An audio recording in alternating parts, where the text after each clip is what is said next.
The sun's forgotten superstorms, the years the sky changed. What if the most powerful solar storm in human history didn't happen in modern times? What if it happened over 12,000 years ago? And the only reason we know about it is because trees remembered. Tonight, we're mapping real documented solar superstorms onto ancient history, separating measurable science from exaggerated myths, and asking one grounded question: how often has the sun hit Earth harder than we were prepared for? When the sun erupts, it can release two things. First, coronal mass ejections, massive clouds of magnetized plasma. Second, solar energetic particles, high-energy radiation that reaches Earth fast. Here's the key detail most people miss. Nature doesn't preserve plasma, but it does preserve radiation, and Earth keeps that record in three places: tree rings, ice cores, and human technology. In September of 1859, Earth was struck by the most intense solar storm ever recorded in real time. Telegraph wires sparked. Some caught fire. Operators disconnected batteries, and the system kept running anyway. Auroras appeared as far south as the Caribbean. This event proves something critical. The sun can directly induce electrical currents inside Earth itself. And this was a moderate preview. Now we go deeper. In the year 774 AD, tree rings across the planet show something unprecedented: a sudden spike in carbon-14 occurring in a single year. Not gradual, not regional, global, instantaneous. Carbon-14 forms when intense radiation strikes Earth's atmosphere.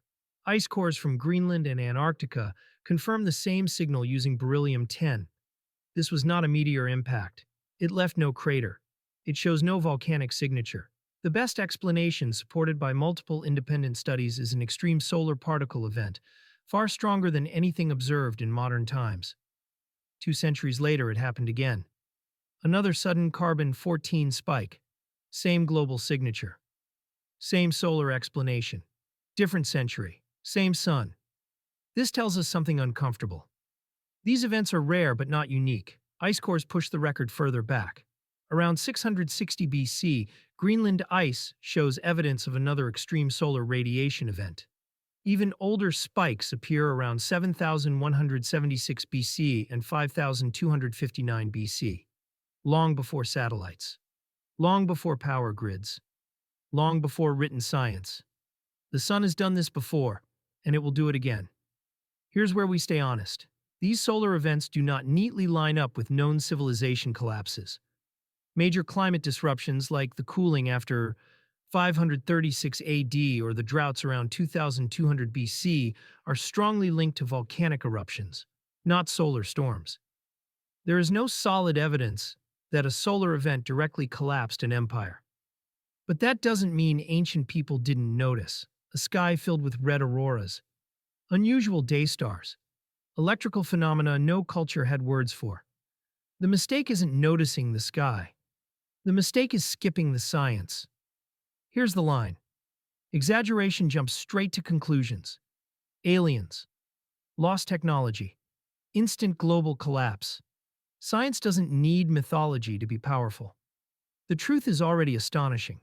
If a 774-level solar event happened today, satellites could fail, GPS could go dark, power grids could overload globally. Modern civilization isn't fragile because we're weak. It's fragile because we're connected. Ancient Earth survived these storms. Modern systems might not without preparation. It has a history, a temper, and a memory written into the planet itself. The question isn't if it happens again.